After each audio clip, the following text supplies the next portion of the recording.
नमस्कार जय जगन्नाथ। आज के प्राय वर्ष तले मुझे गोटे वीडियो करी जो वीडियो में कही कि मो अनाथ आश्रम कम करने किसी लोग रखुच्च मत भाभी मो वीडियो देखी से मन बदल से मो साथ देवे मो अनाथ आश्रम कम करने। दुखर विषय से साथ देवा बदल मो अनाथ आश्रम कम को अधार रोकीदे। भाभी अनाथ आश्रम कम सर चुटी दाबी काटी अनाथ आश्रम पूजा करी ओपन कर अनाथ आश्रम किंतु अनाथ आश्रम कम अधारे रही बहुत भाविला परे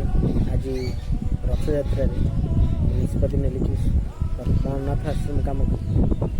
संपूर्ण भाव में बंद कर। कष्ट लगुनि कि 4 वर्ष तपस्या करी जो पैसा संचय करी से पैसा पानी फुटका पर कष्ट एथि लगुच मैं विश्वास कर जो मैंने मो विश्वास मु सब मजाक कहे कि मु मुख्यमंत्री हेले कि प्रधानमंत्री हेले ओडिशा और भारत को बदल मैंने सतरे भावी मो अनाथ आश्रम कम को रोकीदे। मुझे जानी भल कम कले लोक एम कहे मन दुख ना मोर कष्ट लगुच सत मन दुख ना कि कौन करी निजे सब कहे कि भल कम कले रखिए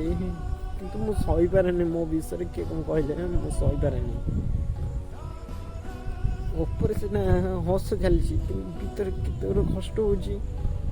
होबल मु जानी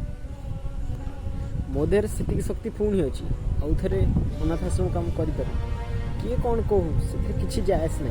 आउ थे अनाथ आश्रम आरम्भ कर मो जगार या इच्छा थी। आश्रम सीना बंद हो गला कि सेवा कम के बंद हो आश्रम होते 100 लोक एकाथरे सेवा पाई एमती गोटे लोक सेवा पाए आम बंधुबांधव मो सांगसाथी किसी लोग गाँव किसी लोग मैंने पागल बोली कहते जदि देश सेवा पागल ताले हाँ मु पागल मु बहुत खुशी मु गोटे पागल गोटे कथा सब मन रखिए अन्यर क्षति किसी लोग एत पागलामी कर बसन जे मैंने से पागलामी भितर से मैंने भूली जाती कि से निजर कौन क्षति कर गोटे कथा सब मन रखिए आपण क्या टेकाटे फपाड़ी थे ना तेल भगवान आपण पथरटी निश्चय रखिए से तो कहते